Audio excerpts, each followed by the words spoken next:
Hello friends, welcome to our channel learn stock charts to earn. दोस्तों, अगर अब तक आपने मेरे चैनल को विजिट नहीं किया तो चैनल पर आइए, यहाँ पे प्लेलिस्ट पे क्लिक कीजिए। प्लेलिस्ट पे क्लिक करने के बाद यहाँ पे मैंने कैटेगरी वाइज वीडियोस अपलोड करके रखे हैं। प्लेलिस्ट का नाम देखकर भी आपको पता लग जाएगा कि वो रिस्पेक्टिव प्लेलिस्ट में किस तरह के वीडियोस है। तो आपके इंटरेस्ट के हिसाब से आप ये वीडियोस देख लीजिए। और अगर आपको चैनल पे कुछ भी मीनिंगफुल लगता है और अगर आपको लगता है कि चैनल पे जो भी हमने इन्फॉर्मेशन प्रोवाइड की है उससे आपके नॉलेज में गेन हो रहा है, तो ये आप मेरे चैनल को सब्सक्राइब कीजिए। और अगर सब्सक्राइब करते तो रेगुलर अपडेट्स के लिए बेल आइकॉन को क्लिक कीजिए। दोस्तों, अगर आपको स्टॉक मार्केट रिलेटेड बुक्स में इंटरेस्ट है तो अमेजोन पर आकर ये मेरा नाम डाल दीजिए और सर्च पे क्लिक करने के बाद अब तक जितने भी मैंने बुक्स पब्लिश किए हैं आपके सामने आ जाएंगे। यहाँ पे भी हमने बेसिक इंफॉर्मेशन प्रोवाइड करने की कोशिश की है। उसके ही साथ जो अलग अलग ट्रेडिंग स्ट्रेटेजीज रहते हैं, जैसे कि इंट्राडे ट्रेडिंग स्ट्रेटेजीज, फिर शॉर्ट टर्म ट्रेडिंग स्ट्रेटेजीज, फिर स्विंग ट्रेडिंग स्ट्रेटेजीज, फिर मल्टीबैगर स्ट्रेटेजीज, तो हर अलग तरह के स्ट्रेटेजीज के ऊपर, चार्ट पैटर्न्स के ऊपर और टेक्निकल इंडिकेटर्स के ऊपर हमने बुक पब्लिश करने की कोशिश की है। हिंदी में भी एक बुक पब्लिश किया है दोस्तों, जो बेसिक इन्फॉर्मेशन प्रोवाइड करता है stock market and technical analysis के बारे में। तो यहाँ पे आइए दोस्तों, और जो भी इन्फॉर्मेशन प्रोवाइड की है उससे भी आप फ़ायदा लेने की कोशिश कीजिए दोस्तों। लेकिन जो भी हमने इन्फॉर्मेशन या रिस्पेक्टिव बुक्स में प्रोवाइड की है उसे आप एजुकेशनल पर्पज़ ही कंसिडर कीजिएगा।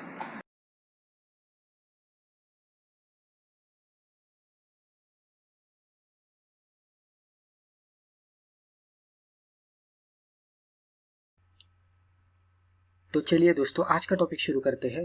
दोस्तों, आज की वीडियो का हमारा टाइटल है what to study in stock market, important things to know before trading. यानी कि आज की वीडियो में हम जो भी इंफॉर्मेशन देखने वाले हैं, अगर आप बिगिनर लेवल के ट्रेडर से या तो आपको एक्सपीरियंस भी होगा, तो आपको ये पर्टिकुलर वीडियो देखने के बाद आपको पता लग जाएगा कि किस तरह से मार्केट की स्टडी हमें करनी चाहिए, क्या स्टेप्स को हमें फॉलो करना पड़ेगा। एक फ्लो चार्ट जिस तरह से रहता है उस तरह से हम एक फिगर के जरिए समझ लेने की कोशिश करेंगे कि जब भी हम स्टॉक मार्केट में ट्रेडिंग करना शुरू कर देते हैं तो एज अ बिगिनर हमें किस तरह से प्रोसीजर को या तो स्टेप्स को फॉलो करना पड़ेगा कि एक राइट वे से हम आगे जा सके और आगे जाने के बाद हम अच्छी तरह से प्रॉफिट भी कमा सके। तो ये पूरी इंफॉर्मेशन दोस्तों हम आज की वीडियो में डिस्कस करेंगे। दोस्तों, अगर आपको हमारे चैनल की मेंबरशिप ज्वाइन करनी है तो ये वीडियो के नीचे सब्सक्राइब बटन के बाजू में एक ज्वाइन बटन आपको दिखेगा। उस पर क्लिक करने के बाद हमारे मेंबरशिप प्लान्स के बारे में आपको इन्फॉर्मेशन मिल जाएगी। तो आपके इंटरेस्ट के हिसाब से आप रिस्पेक्टिव प्लान ज्वाइन कर सकते हैं। तो चलिए अभी हम थोड़ा ये पीपीटी के जरिए समझ लेने की कोशिश करते हैं कि हमें किस तरह से फॉलो करना पड़ेगा। तो स्टेप्स टू फॉलो, हमें क्या क्या करना पड़ेगा, कौन सी, यानी कि इनिशियल लेवल पे हमें क्या करना पड़ेगा, फिर वो प्रोसीजर कंप्लीट करने के बाद हमें किन चीज़ों पे ध्यान देना पड़ेगा, और जो प्रोसीजर्स रहते हैं या तो हम उसे फ्लो चार्ट भी कह सकते हैं या तो हम स्टेप्स भी कह सकते हैं कि उसे किस तरह से हमें आगे जाकर ले जाना पड़ेगा। तो अकॉर्डिंग टू मैं अभी जितना भी मैंने डिज़ाइन किया है तो मेरे हिसाब से मैं बताने की कोशिश करूंगा। इसमें थोड़ा प्लस माइनस भी हो सकता है, तो आप भी इसे समझ लेने की कोशिश कीजिएगा। तो वेरी फर्स्ट स्टेप ये हो जाती है बेसिक्स ऑफ स्टॉक मार्केट, यानी कि जैसे कि हमारा टाइटल क्या, हमें स्टॉक मार्केट में क्या सीखना चाहिए और किस तरह से सीखना चाहिए। तो सबसे पहले हमें बेसिक्स ऑफ स्टॉक मार्केट सीखना चाहिए। एज ए बिगिनर लेवल हमें स्टॉक मार्केट के बारे में भी इंफॉर्मेशन नहीं होती। तो स्टॉक मार्केट क्या है, किस तरह से वर्कआउट होता है, शेयर्स क्या रहते हैं, डीमैट अकाउंट क्या रहता है, कहाँ पे ओपन करना पड़ता है, ब्रोकरेजेस क्या रहते हैं, प्रॉफिट लॉस स्टेटमेंट क्या रहता है, general information related to stock market, अलग अलग जो बेसिक इन्फॉर्मेशन रहती है उसके बारे में हमें पहले सीखना पड़ेगा। यानी कि हमें एक बेसिक इन्फॉर्मेशन हमारी क्लियर हो जाए कि स्टॉक मार्केट क्या है। ये इन्फॉर्मेशन सीखने के बाद अगली स्टेप हमारी ये हो जाती है कि बेसिक्स ऑफ टेक्निकल एनालिसिस या तो फंडामेंटल एनालिसिस। तो पहले जब भी हमें स्टॉक का सिलेक्शन करना हो या तो स्टॉक में ट्रेडिंग करनी हो तो हम दो तरीके से कर सकते हैं। या तो हम टेक्निकल एनालिसिस का इस्तेमाल करके स्टॉक का सिलेक्शन कर सकते हैं या तो फंडामेंटल एनालिसिस का, या तो अलग अलग डेटा एनालिसिस रहता है उसका भी सहारा लेकर आप कर सकते हैं। लेकिन हमें पहले चूज करना पड़ेगा कि हमें कौन सी डायरेक्शन से जाना है। तो ये डिफाइन करने के बाद अगर मान लीजिए हमें टेक्निकल एनालिसिस का सहारा लेना है तो टेक्निकल एनालिसिस के जो भी बेसिक्स रहते हैं उसके बारे में हमें इंफॉर्मेशन लेनी पड़ेगी। अभी जब भी हम टेक्निकल एनालिसिस के बारे में देखते हैं तो वहाँ पे चार टाइप्स आ गए, यानी कि कैंडलस्टिक चार्ट आ गए, लाइन चार्ट आ गए, राइट। जो अलग अलग टाइप्स के चार्ट रहते हैं उसके बारे में पहले हमें इंफॉर्मेशन लेनी पड़ेगी। जब भी हम कैंडलस्टिक चार्ट देखते हैं तो वहाँ पे भी अलग अलग कैंडलस्टिक पैटर्न्स रहते हैं तो उसके बारे में भी हमें सीखना पड़ेगा। फिर चार्ट पैटर्न्स रहते हैं जैसे कि फ्लैग पैटर्न रहेगा, हेड एंड शोल्डर रहेगा, triangular, rectangular, right, cup and handle. तो जो भी अलग अलग तरीके के चार्ट पैटर्न्स है उसके बारे में हमें नॉलेज लेना पड़ेगा। उसके बाद टेक्निकल इंडिकेटर्स जैसे कि मूविंग एवरेजेस रहेंगे, RSI रहेगा, फिर MACD रहेगा, राइट, स्टोकेस्टिक रहेगा, अलग अलग तरीके के इंडिकेटर्स रहते हैं, सुपर ट्रेंड रहेगा। तो अलग अलग इंडिकेटर्स है, उसकी भी हमें स्टडी करनी पड़ेगी और किस तरह से इंडिकेटर्स भी वर्कआउट होते हैं वो भी हमें प्रैक्टिकली चार्ट पे देखना पड़ेगा, राइट। तो इसके बारे में स्टडी करने के बाद अभी जो भी हम स्टॉक मार्केट में स्टडी कर रहे हैं या तो करने वाले हैं वो तो थेरेटिकली तो हम करेंगे, लेकिन साइमल्टेनियसली हमें चार्ट ओपन करके प्रैक्टिकली भी देखना पड़ेगा। और अगर पॉसिबल होगा तो लाइव चार्ट पे भी हम देख सके तो वहाँ पे भी हमें देखना होगा कि एक्चुअली वो लाइव चार्ट पे किस तरह से टेक्निकल वर्कआउट होते रहते हैं, टेक्निकल इंडिकेटर्स रहेंगे, चार्ट पैटर्न्स रहेंगे या तो कैंडलस्टिक के पैटर्न रहेंगे, तो वो किस तरह से वर्कआउट हो रहे हैं लाइव चार्ट पे, तो वो भी देखना पड़ेगा, तो प्रैक्टिकली भी हमें समझ में आएगा। उसके बाद अगर हम कहेंगे तो understand the charts and do back testing on historical data. अभी चार्ट के बारे में अलग अलग इंफॉर्मेशन लेने के बाद यानी कि टेक्निकल एनालिसिस का बेसिक सीखने के बाद हमें चार्ट को समझना होगा कि चार्ट जो प्रिपेयर हो रहे हैं उसके पीछे क्या लॉजिक है, उसके बारे में हमें समझना होगा।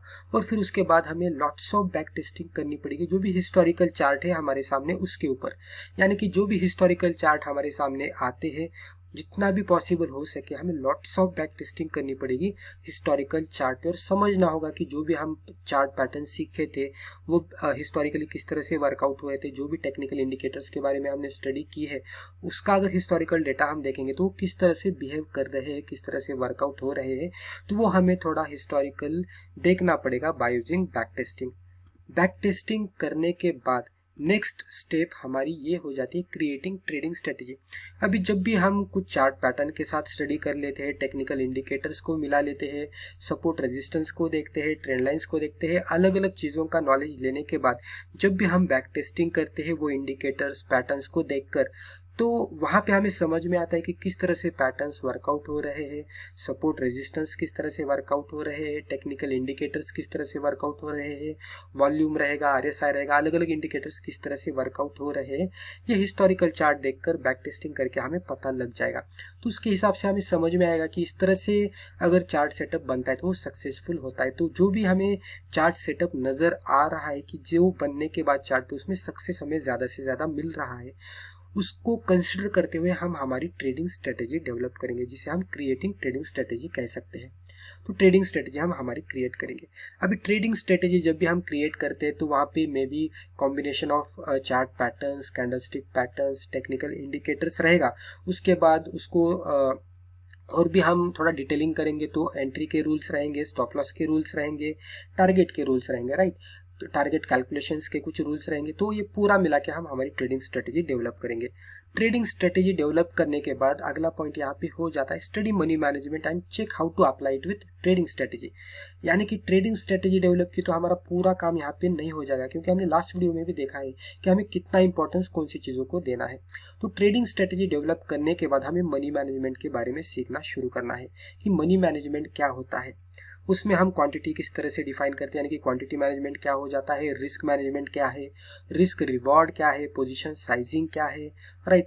तो जो भी information related to money management आती है वो हमें सीखना पड़ेगा, समझना पड़ेगा, और फिर हमें देखना पड़ेगा कि जो भी हमने मनी मैनेजमेंट के बारे में सीखा है उसे हम किस तरह से अप्लाई कर सकते हैं हमारे ट्रेडिंग स्ट्रेटेजी के साथ। तो मनी मैनेजमेंट के रूल्स को अगर हम ट्रेडिंग स्ट्रेटेजी में अप्लाई करेंगे तो डेफिनेटली हमारा सक्सेस रेशियो बढ़ जाएगा, और जो भी प्रॉफिट लॉस स्टेटमेंट रहती है वहाँ पे भी हमें थोड़ा सुधार दिख जाएगा। अभी ये करने के बाद अगला पॉइंट हो जाता है make rules and regulations for trading and execute it with discipline and with patience. जब भी हम हमारी ट्रेडिंग स्ट्रेटेजी को डेवलप करते हैं, मनी मैनेजमेंट के रूल्स को उसमें इंक्लूड करते हैं, तो उसके बाद हमें करनी है ट्रेडिंग। जब भी हम ट्रेडिंग करते हैं तो हमें रूल्स एंड रेगुलेशंस को पहले ही डिफाइन करना पड़ेगा कि किस तरह से हमें ट्रेडिंग करनी है। जैसे कि हम कहते हैं कि हमें प्लान करना पड़ेगा, जो ट्रेडिंग प्लान रहता है तो वो ट्रेडिंग प्लान हमें डिज़ाइन करना पड़ेगा। उसके लिए हमें कुछ रूल्स एंड रेगुलेशंस बनाने पड़ेंगे, और जब भी हम वो रूल्स एंड रेगुलेशंस बनाएंगे तो जब भी हम ट्रेड को एग्जीक्यूट करेंगे तो एग्जीक्यूट करने के बाद हमें वो रूल्स एंड रेगुलेशंस को डिसिप्लिन एंड पेशेंस के साथ हमें उसे एग्जीक्यूट करना पड़ेगा, फॉलो करना पड़ेगा। तो जो ट्रेडिंग साइकोलॉजी रहती है उसे हैंडल करते हुए, हमारे माइंड को कंट्रोल करते हुए और डिसिप्लिन और पेशेंस के साथ हमारे रूल्स एंड रेगुलेशंस को फॉलो करते हुए हमें ट्रेडिंग करनी पड़ेगी। तो ये पूरे चीज़ों के साथ हम करेंगे, यानी कि ट्रेडिंग स्ट्रेटेजी को हम इंक्लूड करेंगे मनी मैनेजमेंट के साथ। और उसके बाद जब भी हम ट्रेड ले लेंगे तो वहाँ पे हम जो भी रूल्स और रेगुलेशंस हमने डिफाइन किए थे उसे हम डिसिप्लिन एंड पेशेंस के साथ एग्जीक्यूट करते जाएंगे, फॉलो करते जाएंगे, तब हमें सक्सेस मिलता जाएगा। तो इस तरह से हमें एक वे से जाना पड़ेगा कि जो हम राइट ट्रैक से आगे बढ़ते जाएंगे और आगे जाने के बाद हमें सक्सेस भी मिलता जाएगा। अभी उसके बाद हमने यहाँ पे लिखा है, यहाँ पे जैसे कि आप देख सकते हैं, improve all these things periodically. ऐसा नहीं है कि आपने ये स्टेप्स को फॉलो करते करते आप 7th स्टेप पे आ गए हैं और यहाँ पे आपको रुकना है और इसी के साथ ही आपको लाइफ टाइम ट्रेडिंग करनी है। तो इस तरह से नहीं होगा दोस्तों। यहाँ पे जब भी हम मार्केट में ट्रेडिंग करते हैं तो हमें कंटिन्यूअस बेसिस पे पीरियडिकली हमें इम्प्रूव करते ही जाना है। इसलिए हमने यहाँ पे लिखा है रिवाइज थिंग्स इफ नीडेड। तो यहाँ पे जितने भी हमने स्टेप्स लिखे हैं उसको periodically improve all this things, हमने ऑल दिस थिंग्स लिखा है, improve all this things periodically. तो जितने भी यहाँ पे स्टेप्स में जितने भी हमने डिस्कस किए हुए पॉइंट है उसको पीरियडिकली हमें इम्प्रूव करते जाना है। तो वो मे बी हमारी ट्रेडिंग स्ट्रेटेजी रहेगी, उसको भी हमें कंटिन्यूस बेसिस पे इम्प्रूव करते जाना है। मनी मैनेजमेंट के रूल्स को हमको हमारे हिसाब से इम्प्रूव करते जाना है। हमारे जो डिसिप्लिन और पेशेंस रहते हैं जिसके हम माइंड कंट्रोल करते हैं कि वो हम कभी कभी नहीं कर पाते, तो उससे भी हमें इम्प्रूव करते जाना है। जो भी हम सीखते हैं वो कंटिन्यूस बेसिस पे हमें इम्प्रूव करते जाना है। इसीलिए हमने यहाँ पे लिखा है रिवाइज थिंग्स इफ नीडेड। तो ऐसा नहीं कि हम ये स्टेप में आ गए तो यहाँ पे हमें रुकना है। तो इसके बाद क्या होने वाला है, ये फिर से ऊपर जाएगा और ऊपर जाने के बाद फिर से जो भी स्टेप्स हमने लिखे हैं अगर कोई लेवल पे जाने के बाद लगता है कि इसे हमें इम्प्रूव करना पड़ेगा तो उसे हमें इम्प्रूव करना चाहिए और फिर ये प्रोसेस फिर से कंटिन्यू। जिस तरह से साइकिल रहती है उस तरह से एंड में आने के बाद वो फिर से फर्स्ट स्टेप में जाता है और वहाँ से फिर हमको इम्प्रूव करना पड़ता है। फर्स्ट स्टेप में यानी क्या, जितना भी हमने डेवलप किया है उसमें हमें फर्दर ऑप्टिमाइज करना पड़ेगा, इम्प्रूव करना पड़ेगा और उसके हिसाब से हम आगे बढ़ते जाएंगे। तो जितना बेटर हो, यानी कि जितना ऑप्टिमाइजेशन हो सके उतना ऑप्टिमाइजेशन करते करते हमें आगे जाना है। और ऐसा करते करते ही हम आगे जाएंगे तो डेफिनेटली एक दिन ऐसा आएगा कि वहाँ पे हमें पता लग जाएगा कि किस तरह से हमारी ट्रेडिंग स्ट्रेटेजी इम्प्रूव हुई है, ऑप्टिमाइज हुई है, किस तरह से मनी मैनेजमेंट को हमने बेहतर बनाया है और किस तरह से हम अच्छी तरह से डिसिप्लिन के साथ मार्केट में ट्रेडिंग भी कर रहे हैं और अच्छा खासा प्रॉफिट भी कमा रहे हैं। तो ये चीज़ों को कंटिन्यूस बेसिस पे इम्प्रूव करते ही जाना है। यहाँ पे ऐसा नहीं है कि ये स्टेप होने के बाद हमें रुकना है, रुकना तो बिल्कुल ही नहीं है। इम्प्रूवमेंट डेफिनेटली रेगुलर बेसिस पे इम्प्रूवमेंट करना पड़ता है, जो भी हम स्ट्रेटेजी डेवलप करते हैं उसमें भी इम्प्रूवमेंट करना पड़ता है। इसीलिए तो यहाँ पे अगर आप देखेंगे तो हमने लिखा है learning is never ending process. तो इसमें लर्निंग को एंड नहीं करना, ये नेवर एंडिंग प्रोसेस है। हमें कंटिन्यूस बेसिस पे सीखते जाना है, इम्प्रूव करते जाना है और इम्प्रूव करते करते ही हमें फिर आगे का रास्ता मिलते जाएगा। जैसे हम आगे आगे जाएंगे वैसे वैसे हमें पता लग जाएगा कि किन चीज़ों पे हमें इम्प्रूवमेंट करनी है और जिस तरह से हम लर्निंग में इम्प्रूवमेंट करते जाएंगे उसी प्रोपोर्शन में आपको आपके प्रॉफिट लॉस स्टेटमेंट में भी प्रॉफिट दिखता जाएगा, राइट। और एंड रिजल्ट तो हमारा प्रॉफिट लॉस स्टेटमेंट ही है और वहाँ पे आने के बाद आपको समझ में आएगा कि किस तरह से प्रॉफिट भी हो सकता है, राइट।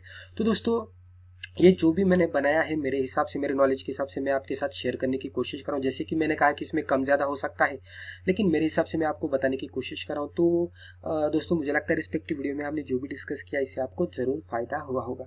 दोस्तों एज ए डिस्क्लेमर, इस चैनल पे हम जो भी डिस्कस करते रहते हैं वो पूरी तरह से एजुकेशनल पर्पज़ है, तो आप इसे एजुकेशनल पर्पज़ ही ले लीजिएगा। इसको देखकर आप प्लीज़ ट्रेड मत कीजिएगा। तो दोस्तों आज के लिए बस इतना ही। Thank you.